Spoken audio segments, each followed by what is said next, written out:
अस्सलामुअलैकुम। आज मैं ऊपर की सफाई कर रही थी अपने कमरे की और बहुत बुरा मेरा कमरा हो रहा था। मैंने सोचा क्यों ना मैं आज सफाई कर लूँ। मैं नीचे सो रही थी, मैं ऊपर जब मैं उठ के आई सो के तो मेरा कमरा इतना गंदा हो रहा था। मैंने कहा इतनी मिट्टी हो रही है, क्यों ना मैं आज सफाई कर लूँ।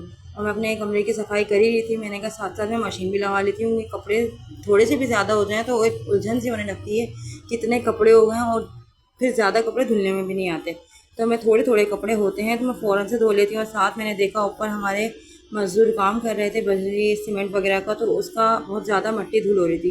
तो मैंने कहा क्यों ना मैं आज अपनी थोड़ी सी यहाँ की डीप क्लीनिंग कर लूँ। तो मैंने सारा अपना जो जूतों का रेक होता है मैंने वो साफ़ किया। अपनी वॉशिंग मशीन अच्छे तरीके से साफ़ की। जो ऊपर का जाल दिख रहा है वो मैंने सारा अच्छे तरीके से झाड़ा। उसमें इतनी मिट्टी हो रही थी हद से ज़्यादा, वो वाइट से ब्राउन हुआ हुआ था। मैंने कहा क्यों ना मैं आज थोड़ी सी डस्टिंग कर लूँ, अच्छे से सारा झाड़ लूँ झूल लूँ। और मेरे छोटे बेटे की जो ये बास्केट वगैरह है ये भी थोड़ी सी मिट्टी में हो रही थी, गंदी सी मतलब हो रही थी, मेली कुचैली सी। और लाइट कलर है तो जल्दी से मेला हो जाता है। मैंने कहा क्यों ना मैं आज सर्फ से इसको अच्छी तरह रिगड़ रिगड़ के धो दूँ और ये चमक जाए। ये बिल्कुल इतनी अच्छी तरीके से चमक गई थी, बिल्कुल साफ़ हो गई थी। मैंने अंदर बाहर से इसको साफ़ करके धोई। और मैं काफ़ी दिन से अपने घर पे भी थी, फिर आने जाना होता है, हाथ लगते हैं बच्चों के हर चीज़ में, तो फिर मिट्टी लगी जाती है बच्चों की चीज़ों पे।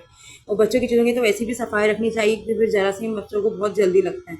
बस फिर मैंने गीले कपड़े से अच्छे तरीके से जो गीला और था मैंने उसको सारा खुश्क किया। फिर उसके अंदर अपने बच्चे के सारे कपड़े मैंने सेट करके रखे जिस तरीके से मैं रखती हूँ, क्योंकि बच्चे की तो एक एक चीज़ उसके अंदर होनी चाहिए। कोई चीज़ आगे पीछे हो जाए तो इतनी मुश्किल हो जाती है, क्योंकि मैं नीचे होती हूँ ज़्यादातर और ऊपर मेरा सामान हो तो फिर मैं नीचे से ऊपर आना जाना लगना बहुत मुश्किल होता है।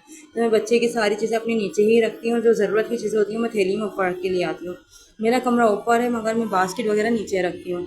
तो बस मैं ऊपर आ गई थी, फिर मैंने ना अपना सारा नीचे का समेट के अपने अपनी मशीन ख़त्म करी, फिर सारा समेट रही थी यहाँ का। तो मेरा कमरा भी इतना गंदा हो रहा था। नाश्ता बच्चों ने ऊपर किया, मैंने ऊपर किया, तो बर्तन भी ऊपर रखे हुए थे, अभी नीचे ले जाने वाले बर्तन थे। तो मैंने शीशा वगैरह साफ़ की। बेटी जो है ना मेरी बहुत ज़्यादा तंग करती है। पहले मैं उसको सुलाती हूँ, फिर उसके बाद मैं अपना सारा घर का काम करती हूँ, क्योंकि वो जब उठी हुई हो ना तो फिर तो समझ लो कुछ भी नहीं हो सकता। फिर मैंने अपने कमरे की भी ना सारी सफाई करी, चादर झाड़ भर के मेरी बिछाई थी। उसके मैंने पहले सुला दिया था। मैंने पहले बेडशीट चेंज करी, उसको सुलाया, फिर उसके बाद मैंने सारा काम अपना कंप्लीट किया, क्योंकि जब तक वो सो के उठती है तो मेरा आधे से ज़्यादा काम हो चुका होता है। मेरा बाहर का सारा फर्श भी धुल गया था, क्योंकि बरामदा धो दो ना तो थोड़ा सा ठंडक आ जाती है घर में। तो इस तरीके से बस सारा काम हो गया था। उम्मीद करती हूँ मेरा छोटा सा लोग अच्छा लगा होगा और सब्सक्राइब करना नहीं भूलिएगा। अल्लाह हाफिज़।